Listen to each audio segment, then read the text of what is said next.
The new Gundam card game set is now out. I sit down with my buddy Ben Ferris to discuss our favorite cards, as well as talk about the new power creep that comes along with the new set.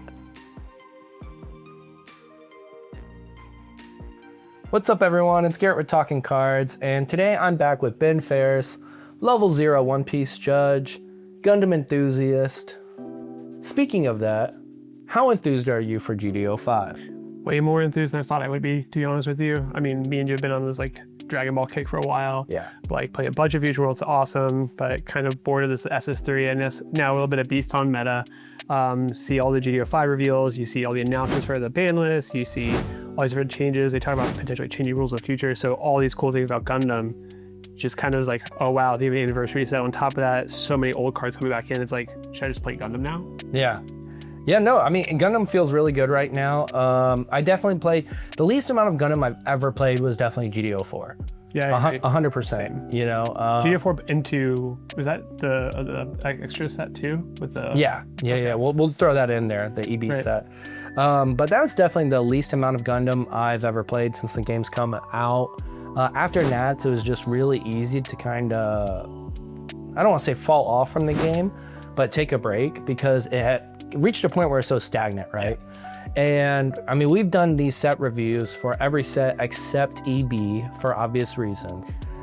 And I really think, you know, doing this video now, it gives us a point to really come back to the Gundam card game with like eyes wide open. Oh, yeah, everything's so fresh. It feels like when me and you were, you know, playing GD01 almost, right? Yeah, but even before GD01 beta, like we're just sitting out, always just testing, proxying cards, hoping for GD01 to come out. Yeah, and it feels like that again, like everything's anew. And I think this set has a lot to do with that. Oh, yeah. I mean, there are so many cards that I think will immediately impact the meta. And I think this could be the most meta-defining set we've had this far. Really? I really do, because like outside of GD01, I'd have a hard time making the argument for any set since. And with GD01, that's also throwing in the starter decks that came with it. Right? Okay, that's because like, I mean, the starter decks were huge. Yeah. So if we're just taking the starter decks out of it and we're looking at the set themselves, GD01 and GD05, I really do think GD05 might be the most meta-defining set. Where we're getting like, I feel like the most complete archetypes that the game's given us in the set itself. That's fair. I think in set, like you're saying, is very strong and it has throwbacks to older archetypes, right? In cross colors now. Like if you look at like, you know, when GD02 came out, me and you were like so discouraged with what they gave us for clan. Absolutely. We're like, this is not a deck. You gave me a lot of cool cards that one day I want to be a deck. And I mean, we're sitting in GD05 still waiting. Like, it still needs to do more. It's okay now. Yeah. Way better than GD02, but still not the same. But it needs to do more. Sure, we want it to do more. It doesn't necessarily need to, but we want it to. Yeah, I mean, if you want to see it played more, and I do. I'm a clan fan. But I just think that this set is the most complete. You look at the Sazabi stuff with the Neo Zeon in purple, and you look at, you know, New Gundam and the, you know, the Green Londo Bell stuff. It's awesome. And then we have the MF stuff with the special commands, the red, the white synergies. It's like, it's so complete within the set.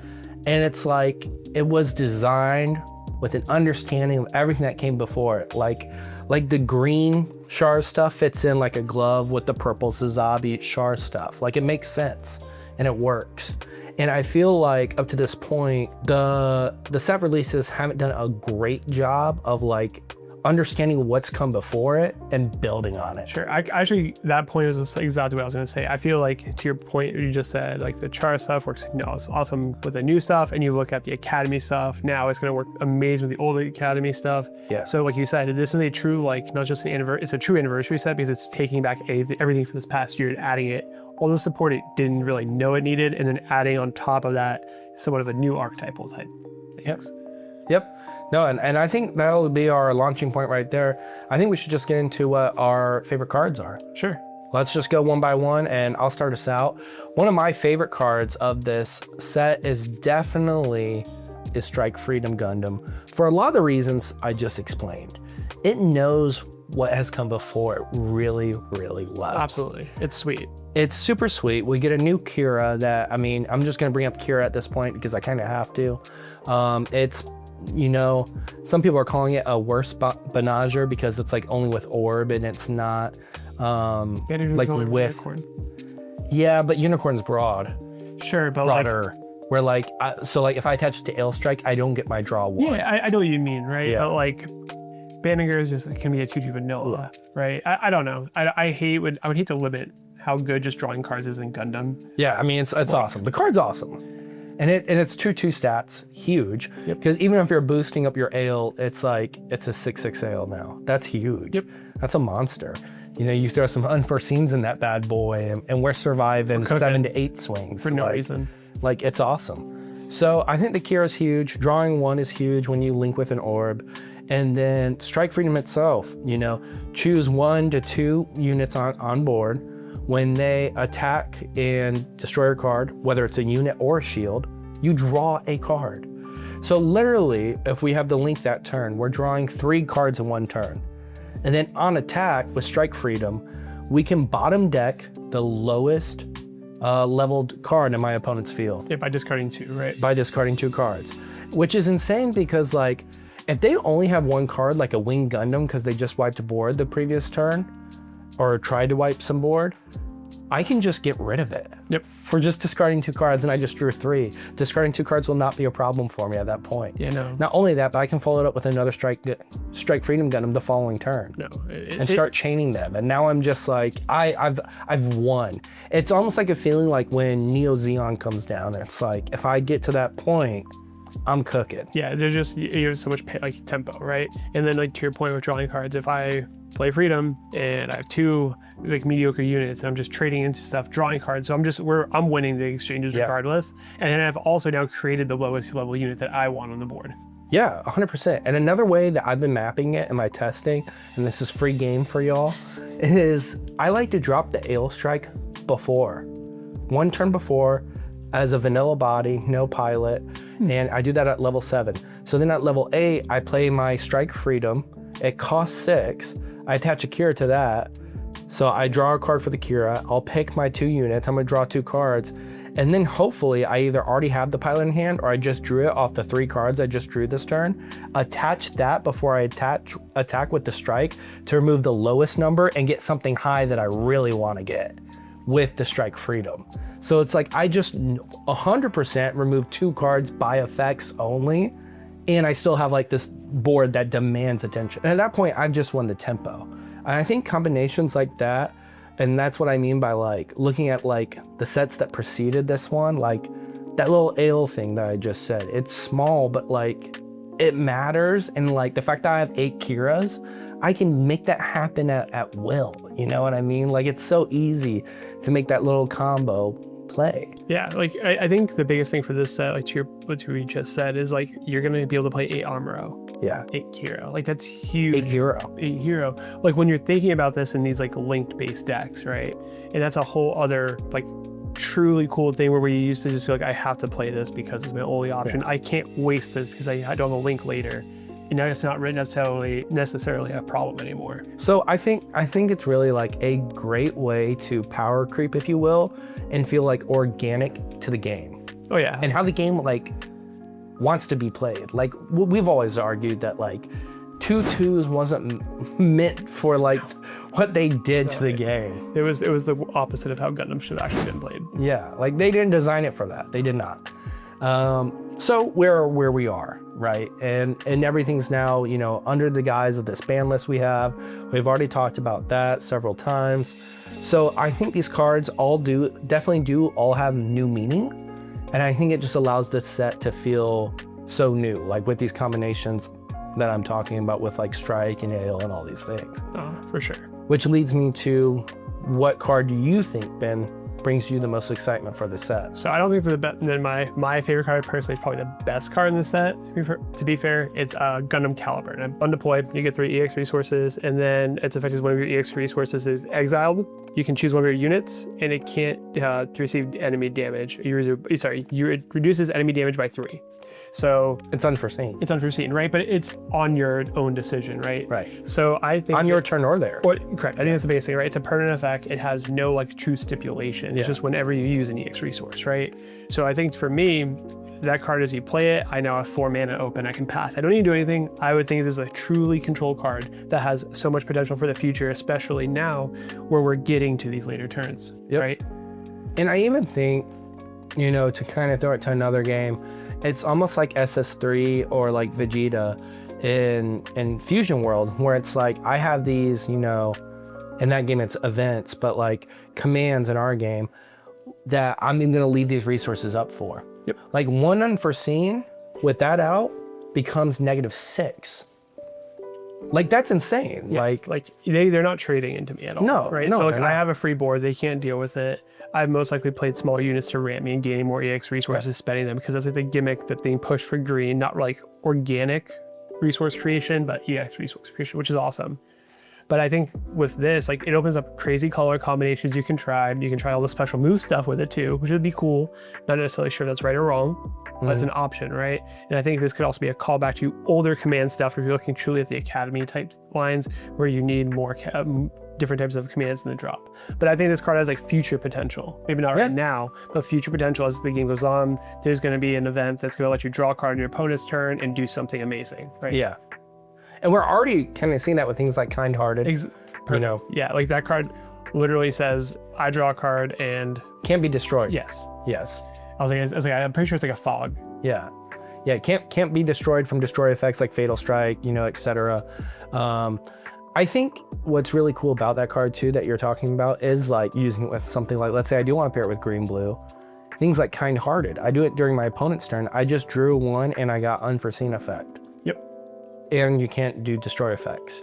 Like I piled on 3 effects for 1 mana, 1 EX resource, and I drew a card. I did it for free. Yep.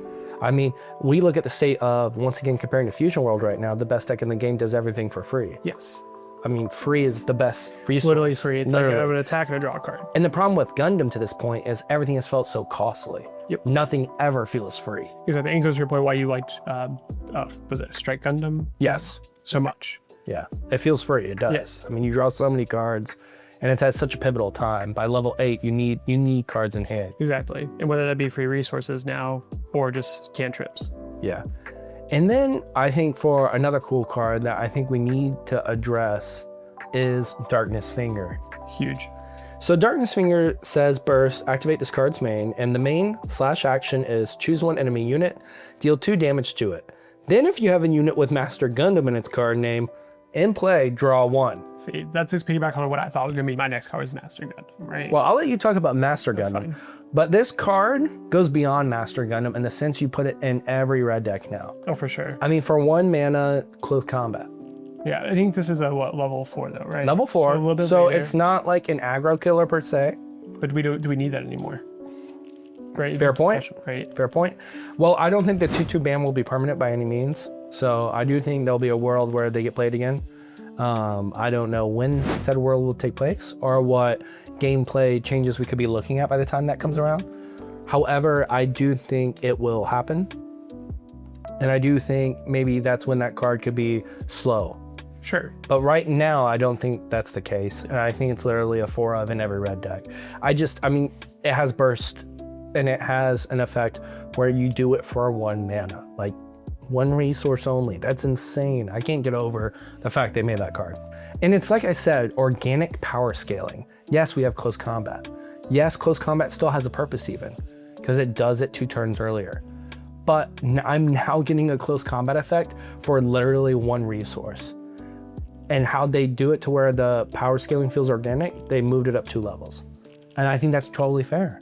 Truly is. And I mean, I couldn't like, as much as it's easy to knock on the Gundam card game, I think when they do something right, we gotta acknowledge that too. And I really think like, if you look at the set, there is obvious power scaling, but it feels right. Yeah, it's like They're nailing it. it took a year for the devs of the game to develop cards where it was like an appropriate power level creep without being scared. Yeah, and let's be honest, GD01 to GD03 were probably made all together. Yeah. I mean, so really like, we're only designing based on what they know at the time. By the time they're doing GD04, we're probably only playing with GD01 at that time. Yep. GD02, maybe GD03 we got to by the time they're designing 5. Like, so it's like we're And how much can you really change once you go, Correct. right? That's what I'm saying. So it's like, I don't know how much people actually know about how like designs work for card games. So I do think it's fair to point that out, because like in all these videos where it's like, well, how come GD03 didn't evolve on GD01? And it's like, well, no, it was designed that way. It's like it was made this Now way. you can bash that, like, how did you not see those 3 sets and realize this was your game? Sure. But I'm just saying, like, as far as like power creep goes, it was kind of already built in. Oh yeah. So it's cool seeing once they had the opportunity to address things, this is what they thought was good. Yeah, I think when you look at most card games, like 1 year in, like that, like 4th, 5th set is where you start seeing like a true like change of where you see the game moving towards, right? Yeah. Like you look at One Piece for us, like that was when we got Sakazuki and Enel, which were crazy different. Like we felt we were in one whole power creep format, and then they created 2 different leaders where like, oh, this is a different way to power creep the game. So much power creep that things got unbanned that were banned beforehand. So I think it's an interesting thing to say, like, here's close combat. Let's look at, you know, the first starter decks where it came out of, and now we're 5 sets and we're getting a Darkness Finger, and I think that's a really healthy place to be. Yeah, because they're 2 different cards, but it feels like power creep-ish. Yes. And speaking of Darkness Finger, Master Gundam. On attack, you choose 2 special move commands from your trash, exile them from the game, and if you do, you deal 5 damage to the first card in your opponent's shield area. Absolutely crazy effect with how strong the special move cards are for this archetype, or just in general. It's very non-specific. True later on, if there's more special move cards that come out, even though it's kind of archetype specific, you just need this, and you need special move cards. You don't necessarily need the rest of the or the rest of the archetype. And that's just on attack. Right. You don't need anything. You could throw that in any red deck if you truly wanted to. That's the point, right? It's not archetypal. It's just 2 different types of cards, right? This unit and special move. But let's even build on the archetype, and it's Link Pilot, Master Asia. Master Asia, first off, his burst is add this card to your hand. If there are 3 or more MF cards in your trash, you may deploy it as an AP3, HP3 unit instead. See, I have no idea I've never watched this Gundam, so I have no idea. But that sounds crazy that a pilot's becoming a Gundam, because apparently he fights Gundams. Yeah, in the universe.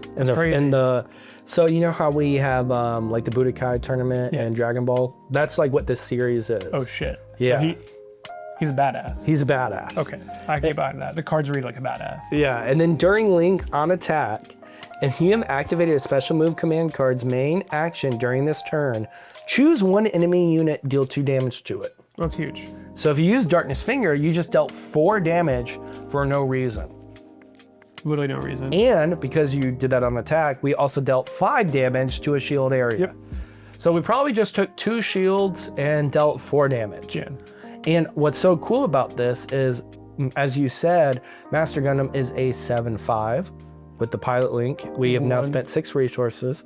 We still have 1 every time for Darkness Finger or any special command. Yep. Because there's quite a few actually. So I think that's really cool. I think how they're designing it, and how, like, in the box they gave us, you know, all the white stuff, MF stuff that goes with this. And I think that creates a nice little package that feels complete. It might not be good enough yet, or maybe, I don't know. Yeah. I haven't tested it hard enough yet. But I will say it feels complete. Yeah, it's enough as a starting point, right? Yeah. Because it's like you said, it's complete, but enough for a whole deck, right? But enough to be a small package that is complete and to put into whatever other color, other archetype you want to do. Yeah. And speaking of, like, complete sets, I want to talk about the Londo Bell stuff, which we'll just start with the New Gundam, which is just a game changer of a card. New Gundam is a level 7, cost 5 with breach 5, and then when paired, you may choose 3 Londo Bell cards from your trash. Exile them from the game. If you do, choose 1 enemy unit. Begin a battle between this unit and it, and only perform the damage step. That means no commands, no nothing. You're not interfering, we're doing this battle. And I'm gonna get 2 swings off this turn, and each time it's gonna breach 5. So unless you have a base with 6 HP, I'm taking 2 life in 1 turn, and I'm taking 2 units with me as well. And if I survive, because the new Amuro Ray heals 2 HP after each battle. Yep. So if I survive this after taking 2 units, I'm taking a 3rd one with me. Because you're gonna swing into me, and it's gonna be a trade at that point, because I'm a beefy 7/7. There's really not much to say, right? On paper, the card pairs with Armor Array, so you get to play one of the best cards ever in the game with blue. If it's you're choosing to pair with blue, maybe not sure the best pick for this exact set. I mean, the green one's really good with it, right? No. But I'm just saying, like, you get to have options, right? Yeah. Back to who you talked about earlier, like. It knows what came before. Exactly, right? So are you playing with this blue? You don't necessarily need to rest the creature to use its effect, but maybe I pair with that, attack and active, now I get a sweet 2 for 2. Yep. And you got to pip. Yep. Yep. So I think like this card did exactly what you said. It knew what it did before. It does it very well. It's a very natural type of like power creep. I think the power level of the game is getting better. Whereas getting to utilize our stronger Gundams that everybody wants to be, everyone wants to play. No one wants to play 2/2 slop. We want to play like big bad mechs. Yeah. I mean, that's what the IP is, right? Like that's what it feels like. And I think also too, when I say I led into this with like, it feels complete in it. Even without the blue stuff, I mean, in it, Londo Bell gets its own bird mode. It gets its own 2/2. It gets its own 4/2 Char-like searcher, if you will. 4 attack, 2 defense, and I think it's top 4. Let me see real quick. Yeah, it's a level 4 cost 3 REGZ. And it says, destroyed, look at the top 3 cards of your deck. You may reveal 1 Londo Bell unit card among them and add it to your hand. Return the remaining cards randomly to the bottom of your deck. So we get a searcher, and then on top of that, you also get a nice 3/3 body that looks at the top 1, scry keep it there, or top or bottom. So it's like, and I think that's a level 3 cost 2, 3/3 stats. So it's like, it gave us all that package from the jump. And there's even a level 5 cost 4 new Gundam. I think it's Breach 3. And if I'm not mistaken, it places an EX resource if you have 2 Londo Bell units in your trash. Yep. So it's like, I have my natural progression based on levels all throughout this Londo Bell thing in one set. Where like in the past, when they gave us clan, they didn't even give us a 2/2 unit. And then when 2/2 units truly just mattered the most. Yeah. So it's like they already know enough to do that package completely for us.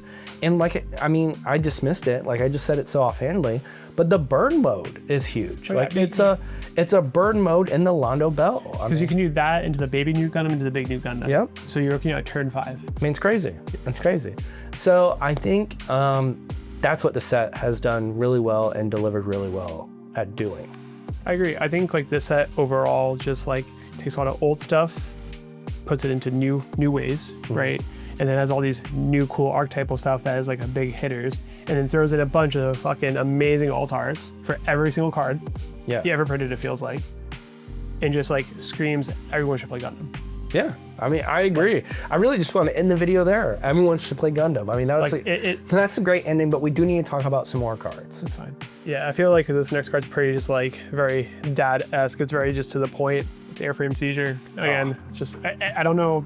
I felt like it's like clocking in for a 9 to 5. Yeah, you just literally, it's for who don't know what the card does. It's a level 1, cost 1, discard 1, draw 2. Yep. Very straightforward. It's literally OA, but for red, just slightly different. And you discard first. Yes. So I think it's literally everything you'd want in a red deck. It's what red needed. Like, if you're not going to give us like searchers like we have in Fusion World or One Piece, this is like probably your next best way of going about it. Yeah, you just want this game. Like even if you don't draw cards, we're seeing a couple more draw effects like your strike this game in this set, but just more ways to filter to craft your hand, because again, this game is built around seeing X unit with X unit with Y pilot, right? And if you don't have enough consistency doing that, your deck just feels like it's not working as intended. And that's why 2/2s were so brutal. Yeah, because it ignored the combo aspect of the game. It ruined the game. Where like the game is designed to be not like a combo game like Yu-Gi-Oh, but like combo pieces. Like you need 2 cards to do like the coolest stuff in the game. Yeah, it's at least specific bare cards, minimum. right? Yeah, like I think that's the big point. And a lot of things we've said earlier in this video, they're increasing the number of type of the X card, right? We have more X cards and way more X cards and way more Y cards that go together coming out in set 5. And now with Airframe, you have just more ways for another color combination to do that. You're not just stuck with playing white and blue that draw cards. You have red that, yes, is a net neutral, but is making it the best way possible. Yeah, no, and I agree. I think things like Airframe, things like Strike coming into the game, And, you know, last set we had Kind-Hearted. Like, more draw. Any way we can get it in there, I'm okay with it. Yeah. Like, it feels good. And like, even with the Lando Bell package, another, you know, Searcher on a body, like, that's good. Yeah. Like, I like these destroy Searcher effects. And it's like, even if it doesn't hit, like, just having the chance for that card to go net neutral in my hand is just all I care about. Right? Just give me chances to go net neutral more. So playing the game doesn't feel bad. Yeah. And I think that's the biggest thing that this set really has evolved to. It makes playing the game a lot more fun, and we're getting more fun interactions and fun cards. And speaking of fun interactions and fun cards, we get a White Wing Gundam. It's fun.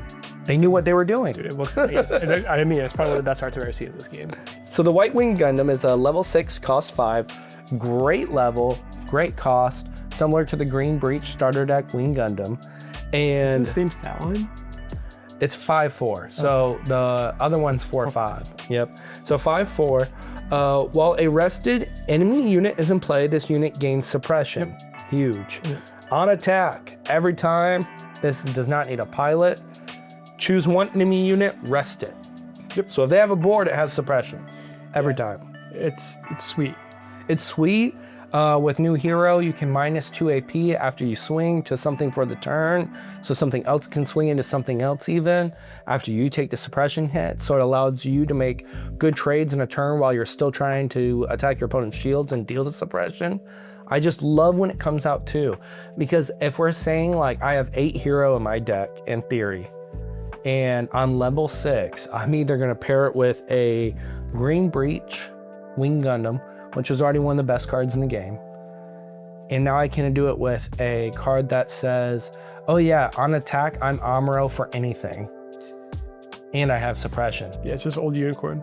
Like, that's awesome. It's awesome. That's awesome. It was one of the best things. Talk about consistency though on my level 6. Yeah, it's insane. I think it's exactly like what that archetype is trying to do. Yeah. Right. And then that brings me to your last card, Ben. So I forget the name of it, but it says the Dark Hole. It's a level 6. Widespread, Widespread Ruin maybe or something? It's something like that. Let me see. Yeah, I can just explain the card while Garrett looks up the name, but it's a level 6, cost 6. Widespread Annihilation. How's that for a name? It's so Gundam. Yeah. It's like peak Gundam, but yeah, level 6, cost 6. Is it destroy everything that's level 4 lower on both sides? Yeah. Yeah. So it's coming out at a great time. It's great time tempo. Again, I'm thinking of playing this in like a slight ramp deck with green maybe, where I feel like it's a little bit stronger. Yeah. You know, I'm gonna have tempo at the point. I can then reset the game while I'm a little bit ahead. But even if you're not, if you're just pairing this into a generic purple deck, like purple white or purple like blue or purple something else, you are playing like this like parity type game where you're gonna do maybe not have to deal with your opponent's board for 3 or 4 turns. They're just playing blocker after blocker. They're sitting there doing jack shit, not swinging because they're just letting free damage sit on the board. And you're going to just sit there, either draw a couple cards, just draw pass, and then reset the game and start over because all you played with high cost creatures now. Yeah, like I think it's a card that I don't know if it's really broke. It's one of my favorite cards in the set, but I don't necessarily know if it's a card that's going to change the meta or be impactful. But it's a card that every single person who plays against purple needs to respect if they're playing any type of low to the ground deck. Right. Like before level 6, I can't play 3 level 3 cost 2 blockers and leave them standing up and say pass against purple. That's like, a bad move. Yeah, it's like playing a bunch of things when green was very prevalent, playing a bunch of things like 3 health into wing, right? Yeah. You just on that turn when they're going into 8 mana, just play 1, bait it out, force the wing, but don't give them more than you have to. Yeah, but this is different now because I can play my wing pass, or for example, play my big creature pass, and then do it the next turn. Yeah. While I have the mana up now. Then I pass and I can interact on your turn. So it's tough. It's just gonna be a card that people gonna have to learn to respect. And if it becomes very strong in the meta, you're going to have to adapt to, which I think is very cool for the game. What I also think is cool is, like you said, pairing it with green maybe. What if you like played burn mode and stuff, or even did the Lando Bell stuff and you ramped up and you played something that just got out of the range?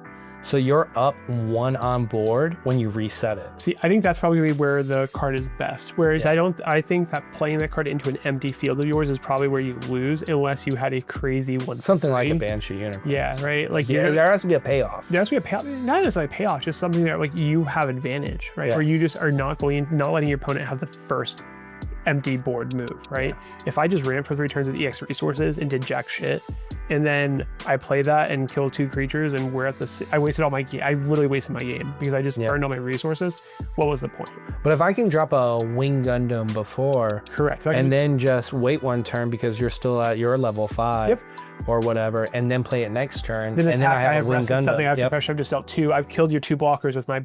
See, that's where that card will be very good. Yeah, and I think that's the cool thing about this set, really, is you can find new interactions like that, yeah, for sure, and find ways to navigate the game differently than we were before. Yeah. And based on deck construction. And I think, like I've said from the jump from this game, I really think the best thing about the Gundam card game is the ability we have to deck build. Yep, I really do. You're not just like Bandai might print like a 40 card shell of the 50 cards. Let's use like the Rondo Bell stuff, for example, because I feel like that's probably the most complete core that's really strong from this set. And even then, it's only like 26 cards, so it's up to you to figure it out. The rest. Is it 26? Like I'm saying, like that you would run realistically. Sure. It's around there, yeah. So it might be 30. But but then you just pair with your next favorite color, right? Right. That's what I mean. Like that's still your own liberty. We're like. Coming from a Fusion World or a One Piece, we're talking 44 to 40 cards. You have a 5 to 6 card spread that you're going to really innovate. Innovate is like not even the word I'd want to use. Parentheses. Because like it's like, oh, I'm gonna play 4 of this instead of 3. I'm gonna play 2 of this instead of 1. And it's like more ratios than like respected thoughts. Whereas like because you're kind of just stuck, and I think Gundam, something we've always said is something that's so appealing to Gundam is you just have 2 color combo. That's it. Yep. No, nothing else. The rules for deck building are really good. Yep. It's very fun. Yeah. It's like it's not too lenient, right? Where it's any color you want, but it's like lenient enough to have a lot of innovation. Yeah. Well, that does it for our set review for GD05 Freedom Ascension. If you guys have differing opinions or you want to tell us some of your favorite cards, please comment down below. And if you like this content, please like and subscribe so you don't miss out on the next video where I'm sure Ben will be around. Most likely. Until then, see you guys next time. And if you need more Gundam content, check out this video. You don't have to be done watching just yet.